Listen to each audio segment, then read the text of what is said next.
Hi price allot கர்த்தர் நாமத்துக்கு மகிமை உண்டாவதாக.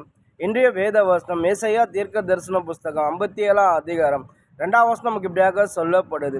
நேர்மையாய் நடந்தவர்கள் சமாதானத்துக்குள் பிரவேசித்து தங்கள் படுக்கைகளின் இளைப்பாறுகிறார்கள். அதாவது ஏசாயா தீர்க்க தரிசி அழகாக சொல்ல, ஒரு மனுஷன் கர்த்தர் பார்வைக்கு நேர்மையாக நடக்கும்போது, கர்த்தருக்கு உண்மையாக இருக்கும்போது எப்பொழுதுமே கர்த்தருக்கு ஒரு சமாதானத்தை கொடுப்பார். அந்த மனுஷனுக்கு எப்பொழுதுமே அவன் அவன் தூங்கும் போது சந்தோஷமாக தூங்குவான். அவன் நித்திரை இன்பமாக இருக்கும். அதாவது தேவனோட சமாதானம் காத்து கொள்வார். தேவன் பார்வைக்கு எந்த மனுஷன் உண்மையாக இருக்கிறான் அந்த மனுஷனை கர்த்தர் ஒருபோது கைவிட மாட்டார்.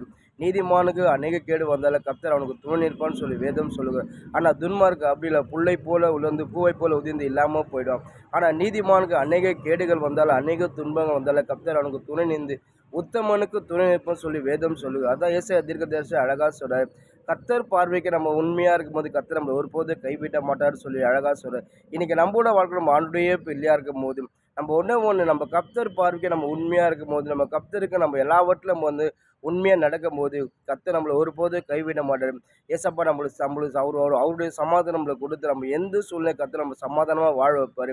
எந்த நேரத்தில் சரி கர்த்தர் நம்மளை ஒருபோது கைவிட மாட்டார். அது மாதிரிலாம் சரி நம்ம படுக்கும்போது ஒரு சமாதானம், நம்ம தூக்கம் நித்திரையாக இருக்கும். அதான் சங்கீதம் சில இடத்துல சொல்கிறார், அதாவது தானியத்தை தோட்டத்தை பார்க்கலாம், திராட்சை ரசத்தை பார்க்கலாம், அதிக சந்தோஷம் இருத தந்தீர். நான் சமாதானம் படுத்துக்கு நித்திரை செய், நீர் என்னை சுகமாய் தாங்க பண்ணுகிற ஏசப்பா சொல்லி சங்கீத தாவீது நம்ம அநேக சத்ரு வயம்பு சங்கீத சில மனுஷர் புறம் பேசுகிறாங்க. சில பேர் சங்கீத தாவீது என்னென்னமா பேசுகிறாங்க.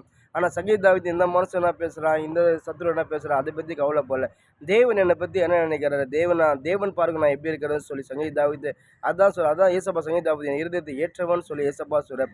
ஆனால் அது இன்றைக்கி நம்ம ஆண்டுடைய பிள்ளையாக இருக்கும்போது நம்மளை குறித்து நம்ம சத்துரு என்ன சொல்கிறான், நம்ம இந்த மனுஷன் என்ன சொல்கிறான், அது நம்ம ஒரு நாளும் சரி நம்ம அதை பார்க்கக்கூடாது. நம்மளை குறித்து தேவன் என்ன சொல்கிறார், நம்மளை குறித்து தேவன் நம்மளுக்கு என்ன சரிடு கொடுறாரு சொல்லி நம்ம அதை முதல் ஆராய்ந்து நிதானிக்கிறோம்.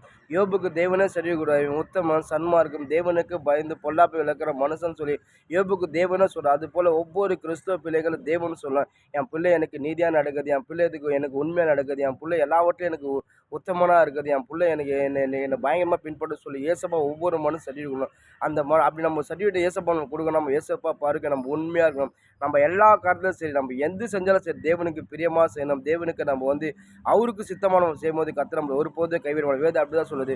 உண்மை உள்ள மனுஷன் தான் பரிபூர்ண ஆசீர்வாதத்தை பெறுவான்னு சொல்லி வேதம் சொல்லுது. இன்றைக்கி நம்மளோட வாழ்க்கை நம்ம ஆணுடைய பிள்ளையாக இருப்போம். நம்ம கர்த்தர் பார்வைக்கு நம்ம உண்மையாக இருக்கும்போது கர்த்தர் நிச்சயமாக நம்ம ஒருபோது கைவிடவே மாட்டார். உத்தமனுக்கு கர்த்தர் துணை நிற்கிறார். ஏசாயா தீர்க்கதரிசி அதான் சொல்கிறார், கர்த்தர் பார்வைக்கு எந்த மனுஷன் உண்மையாக எடுக்கிறோம் அந்த மனுஷனுக்கு ஏசப்பா அவருடைய சமாதத்தை கொடுப்பாரு. அவன் தூங்க கூட இன்பமான நித்திர நல்ல தூக்கத்தை கர்த்தர் கொடுப்பாரு. அவனை எந்த சூழ்நிலை கைவிட மாட்டா சொல்லி அழகாக ஏசாயா அதுதான் சொல்கிறார். இன்றைக்கி நம்மளோட வாழ்க்கை ஆண்டோடைய பிள்ளையாக இருக்கும். நம்ம கர்த்தர் பார்வைக்கு எல்லாவற்றும் நீதியாக இருக்கும்போது கர்த்தர் ஒருபோதும் கைவிட மாட்டார். ஆமீன்.